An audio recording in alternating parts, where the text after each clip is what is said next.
tuwulirize nda tunazireka. Aye gamba law anna Qur'anan singa Allah yali ayagadde ebintu bino bisatu bikolebwe nga bikolebwa mumaze kusoma bitabo bivudde mu ggulu. Oyo bwe biri ebyebbeeyi duwa erisomwawo etaliko Qur'ani okyesomeddwa Qur'ani swala ki jojo kusala etaliko Qur'ani bingi naye Allah atugamba mu Qur'ani senga nali njagadde ensonga ssatu muzikole naye nga mumala kusoma ku bitabo ebyavuddewa mubadde mulowooza Qur'ani eyakka okuva nabbi Musa nabbi Ibrahim yafuna empapula yafuna oba bitabo naye ne bamuwa ebintu byeyabuuliranga abantu be. Okubiri Musa byemumanyi yafuna Tawuleti. Idris naye yafuna. Akati Allah atugambye atya senga nali njagadde mukole ebintu bino ebisatu naye luvannyuma lwa kusoma ekimu ku bitabo ebivudde mu ki mwalisomye Qur'ani. Olwakubeera abali bakubabugala bani bali bagamba ngalo eki kwani kiba kibagiwadde gyokiwa ebitabo byonna ebiri mu ggulu senga yali yagadde wabeerewo kibasoma tukole ensonga mmeka kebo tusoma Yasini nabbi yagyogera amufaali mutaka mungo amukola ki naye kati n'okukola ensonga ssatu nga iza kusoma kutaba ebivudde mu ggulu ekimu ku byo si byonna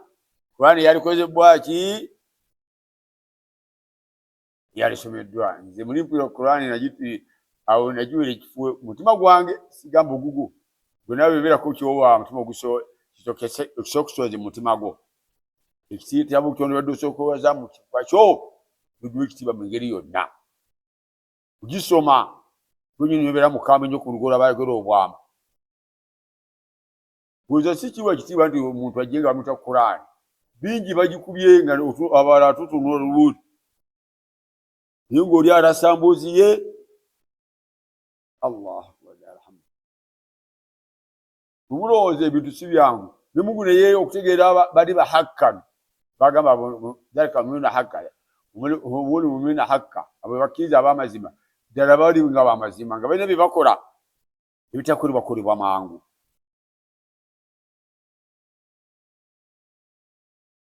Ng'oli amaze okubeera nti asoma Qur'ani banenagenda auzu billahi minash shaitani rrajim lwali baddewo ddoboozi lusoma mwana Adamu ng'amaze okutegeera ebigambo bino ebyo byenva okusoma kudde mutirani w'ab'omusu senga waliwo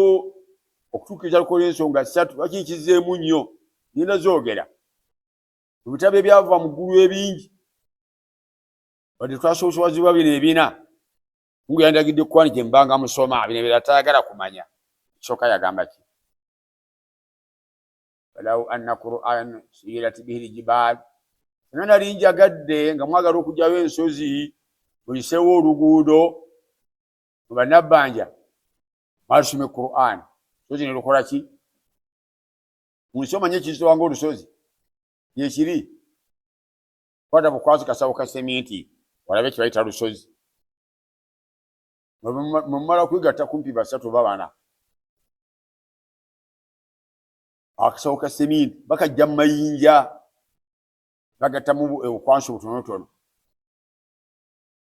senga nali njagadde muyase ensozi ziveewo senga ki yaligambye Qur'ani gye mwali badde musoma wali olusozi bw'osomedde bwe lutandikira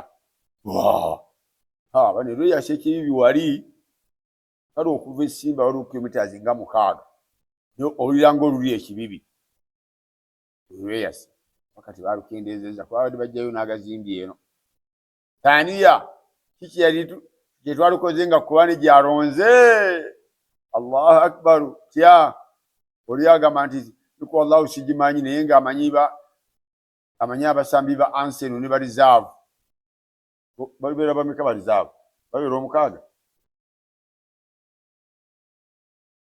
ogatta ku 11 Ashrafu yabamanyi siba 2 kumpi abo n'omusajja wano omuganda mulyandagu abamanyi mu mutwe naye wallahu yamulema okukwata amaganya ga Mungu wakiri akwata 10 agasobola gwe kyogamba kya Katonda kizibu naye omu yagamba olwolaba agamba kino kizibu abatakyagala ibyo yali asomesa byagamba ensonga egenedde okukola ebintu byetugamba bitu ebizibu otondekayo omutima gukyagala omukiga yajjanga n'akola sente ng'amanye ebibira ebisaakaavu ye Abaganda abatagala sente batutagala tutya twabiyitiranga bali nga babisaaba nemusotolanga bagikuba ne bagirekawo omukiga yakulimiranga ekibira nawe n'osanyuka kakati ne Qur'ani toyinza yulizirira embaawo twazigulwadde zatudibako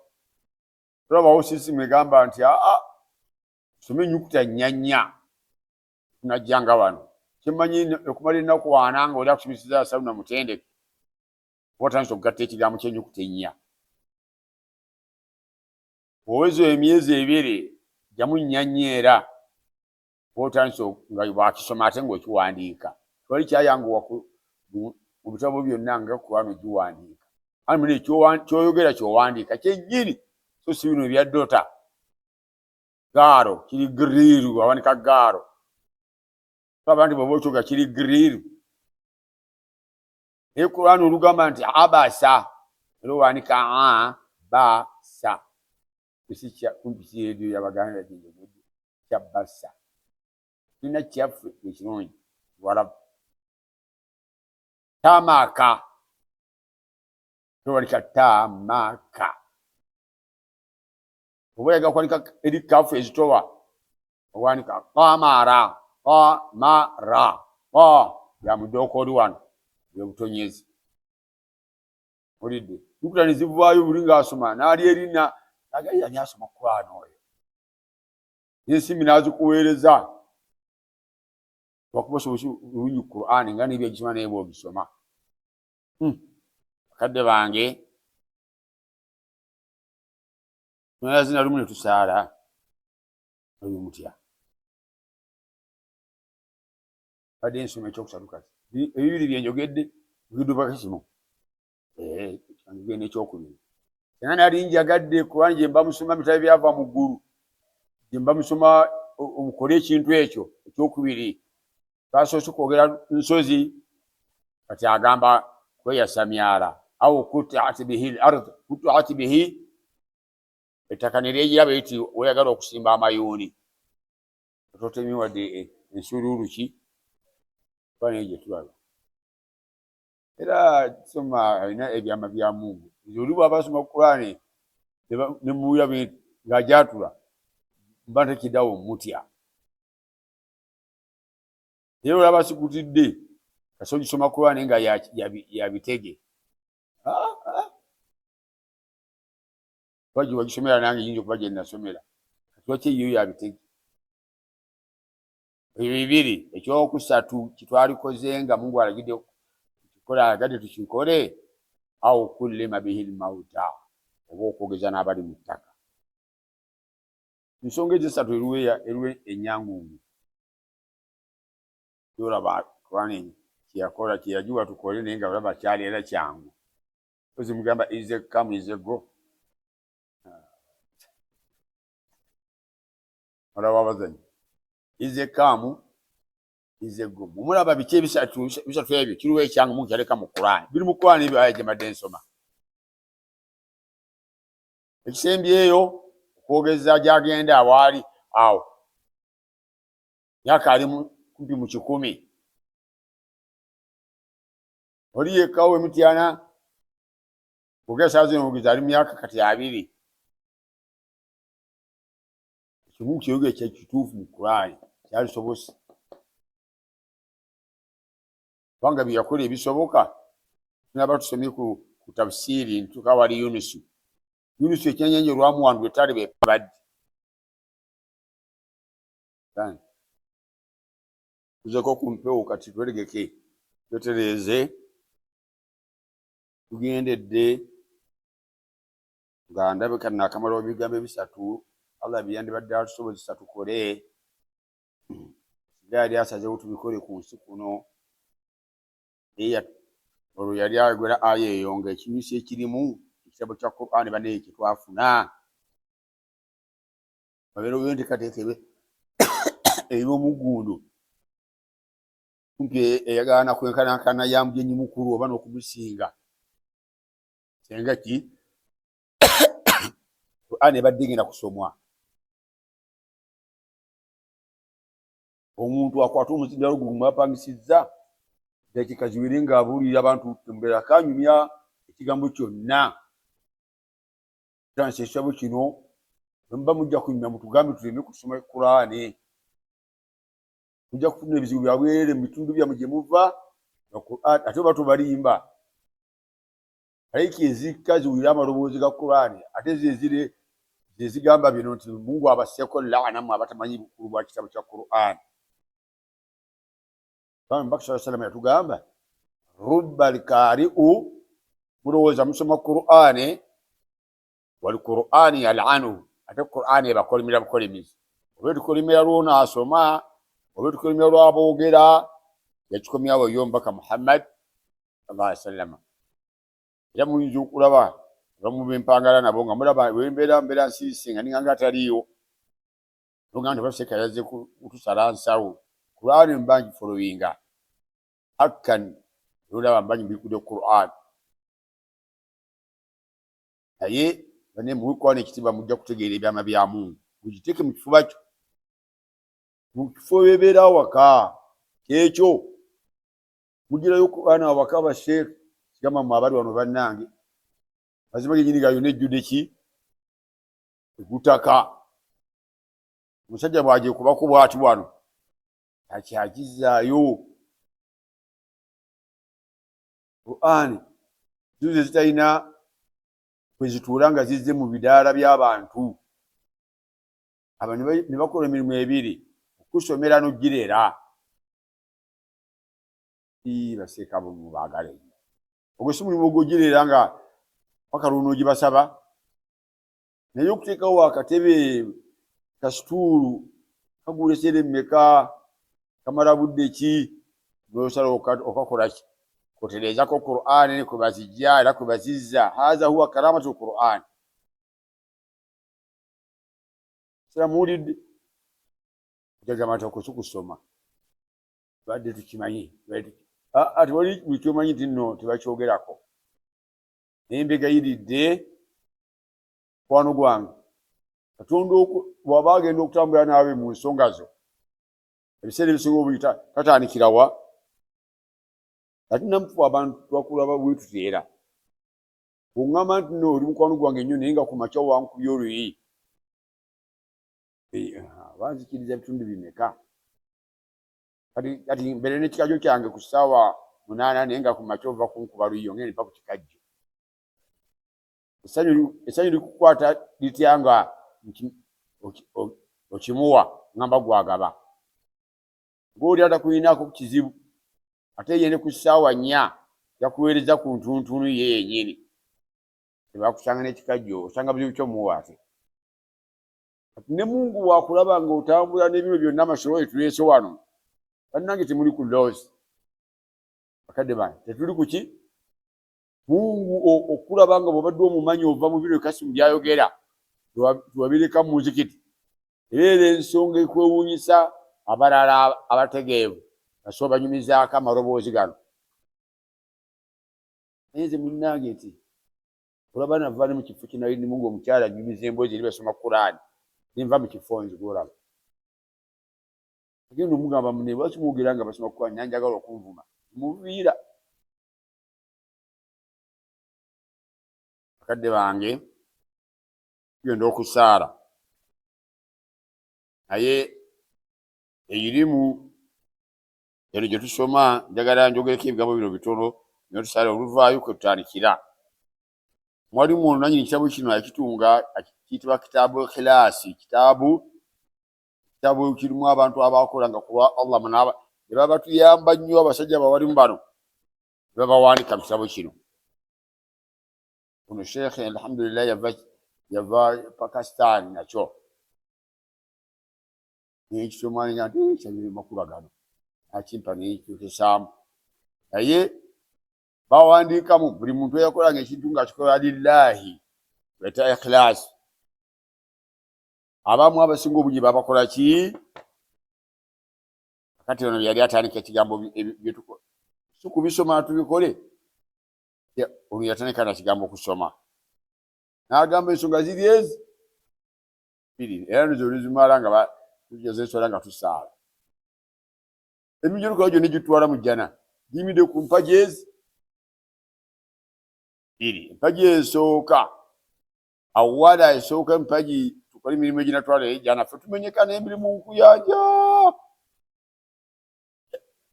agambye ayakuna sahibahu kadi kaswada bihi wajihi llahi azza wa jalla bimiriramu ogenda kukola ekintu ogambe ekintu kino Allah yakiragira akiragidde onobeera mu kifo ky'omumanyi ojja kitukuza paka lw'onookimala banaayogera abamanyi mu maaso omuntu akola bw'ati omuntu agenda wakuleeta endiya yagenda Makka omuntu agenda okukola bw'ati ng'asaddaaka byonna babinyonyola naye otegedde okikolera ani tebagambye mwogera bagambye ng'okolera oli yennyini yateekawo ebintu ebimulaga nti akibar rabbu shamsi rabbu lkamar rabbu nujum bingi byonna bibye rabbul alamin kati bwebeera wamusoma wamutegeera bw'okola omulimu bakugambye empagi esooka kubanga ojja gulongoosa nnyo ojja guzanyiramu era bw'oba otekateeka mukolo gwo totekamu byakajanja ogukola buli kimu kibuuza ali mugoyina kino kigamba kitya mu busiraamu kigamba mutya mu busiraamu nkyogeri wano kuba tuli baana bannakalamu abasoma amaduwa ali nkiwuliddeko eyo otiddeyo wala wamuwandiika amanya n'ag'abantu abatatola shahada mubagattamu tegayiridde ekyo kikome baagaana kusabira mulamu tanatula shahada yaani tata wa nabbi Abu Twalib yali amusabira tata yogera shahada fulewe nakusabira ale yarema paka aya yamugamba innaka lan tahdi man ahbabta Muhammad sallallahu alaihi wasallam toiza kulunganya goyagadde inna Allaha yahdi man yasha nzisala wono ngantu yajja kukkiriza tata wo mutu wadde akuyambye nnyo muveeko nimwe mulika muna manya ga muntu yafiira ddala nga faza ye yamusabira nagawulire kotide eyo ninali nawangalirayo ko nokuyanga bodi kikino nga yakinta bbi libeeraga n'erinnya limu nga yabulwa lya ddiiri naye amanya gali mu 10 banayi olwanyiize amanyiize simanyi kwetondera ebigambo bya Katonda ekiru kyennyina bwe kiba njogedde ekintu nga nsome Qur'ani eyagaana omubaka Muhammad nti va ku kitabo omwegamba nti ofune ky'onoomwegayirirako nze nagaana tajja kuyingira jjana kati gwe nkulaba omutaddeko amaanyi go kati lwaki sigamba mu bakwano gwange toddangaawo n'okwala ekkalaamu yo n'owandiika nti bwebagenda tuweereza alhamdu kubani yagaana ogikkiriza yagaana nabbi waayo si Muhammad sallallahu alaihi wasallam enanyini Qur'ani erimu alhamdu gyeyagala okole ki yadde tunabakumatira kyeŋŋambye alhamdu gyogenda okuweereza oli gyabaita al-Fatiha yafa agikuba aba yafa tagikuba yafa agikuba agabiwuliriza kakati gwe gyojja amaanyi agawalika ekkalaamu kipapula nga gikuwanikako Zaidi oba owandiseewo Abdurrahman tuzaawo Peter kigwa awandiise olwo oweze muwendo mungi ogwomusabira yabaayina nakyo lukyogero olwala ekyo okuweereza alhamdu mulaba senga twali tetukoze kino ebitusoma amannya galo nabayitidde musomera abantu bange buli muntu mbagamba aweereze ba Fatiha namba tukisobola okikola musobola bakuba mutekawo Idi Amin Dada Gaddafi bali chobali eyo bali mukusabira abantu nkuyanja esabira abantu abo atugobana babe 15 bakubyo gamba abantu basheka era basumi alhamdu 10 yene tubawere wa mumulu senior ngabe bobu yosuwane no gamba mukwatira ikao anti usoma abafu 20 abade bajo kufuna alhamdu yabwe ejeje ekyo nakisanga wa musajja omwali kyabadazeeyo yagamba sheka wene basoma alhamdu emwemu buli mutoro agabanga nti ali masiki al-Fatiha namujumalako Juma Lubega al-Fatiha empera mmeka manyiza avuye 10 mwaga ebamutaddeko kwa alhamdu yokka tekuliko mmere tekulabira ko bya kunywa ya alhamdu je bamuwereza nibe bamala kusoma amanya bwegati baba gama nti kale twabadde al-Fatiha buli mwafunye meka zibagabanye nabo zitegedde awo bakadde bange katusale yensomye babyezukiza bambadde mubimanyi yogedde nti Abu Twalib yakuza nabyani tata woyo omuto naye gwe yagira kamwe gayire Katonda atode shahada loka afune kwana amugayira amusonywe ala namusakete keri gama ndibiveko ate Ibrahim tata we naye yali agala abere musiramu Azar bawukana agambye ebintu bikolebwa n'enga bya Allah aligona babogata muna abantu beyasunguwalira aya mwiri ekyogera bagalunga kasanti yabateka ku nsi manya yayino balagira ebiragiro ebibiri temukola mukole binebera babikiriza bakoshibo mumaka bonna abashiriku billah baba buzanga nti ani yakola eggulu abadamu bati Allah ani yakola ejuba Allah ani yakola ennyanja Allah yali nabi wabo abagamba ati angebe mwogedde mbate muli bajinga nga mutegeera kikite bwabagaba ni musaada ati temusaala ya abitujja dukolayo sasa tugaye ndi tegeza tauhidi baita uluhiyya yaliko bashiriki siba nsimba bagamba nange be munaba tuli mukusaala mukusiba mukwakire tukoze tauhidi webika bimeka kukifuba kyoteeka nti baita tauhidi rububiyya yoli omusamizi omukulu owe Makka n'amanya yagatuuma nga era sinzira kumanya gamwe gemulina akufaanane ekigambo ekigamba nti Allahu yakituuma essanamu eddene eryali mu Kaaba baliyita Hubali Allahu yakola essanamu yalituuma atya Hubali nga baba bagenda okusubula bonna bagwawo mu maaso gaalyo nga balikoze mu biti Al-Mannan linnya lya Mungu bakola essanamu eryokubiri balituuma Manata Al-Aziz linnya lya Mungu bakola essanamu balituumani Uzza bawakanya kino ekyokusaala abo kyebakuba no bagendeyo gye bavunika ebyenyi ate wano Uganda bakuma ku maviivi eri bali Abarabu bayatekanga wansi ebyenyi nikino nno ekyokukola munene kisanze mutuwandiiko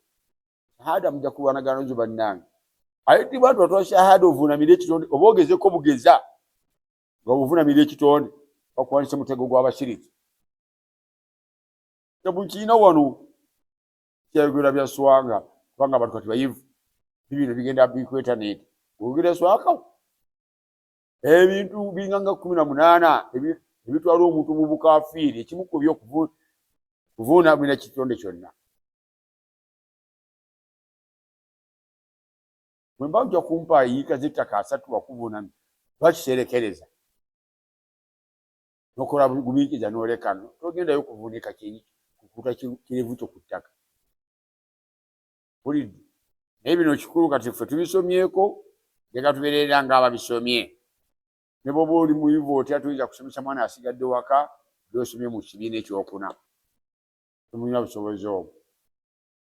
akati omulimu gwaffe luluwa kirabako awalala nga obwogera ekintu ky'obusiraamu ate nga oli ng'atwala tafuna na fiizi eyo wa mukyalo ebiriranyeewo osanga ng'abyogera byagana okusiima wano ng'osomesa abikubira mu baluwa laba ekyotamanya nakyo nti akola kisobyo ogaseko obutakola kiki bagambye nokatako nokivulunga kati nobeera oli ng'oliawo wakati mungu bali okujjamu nakusirisa ne guno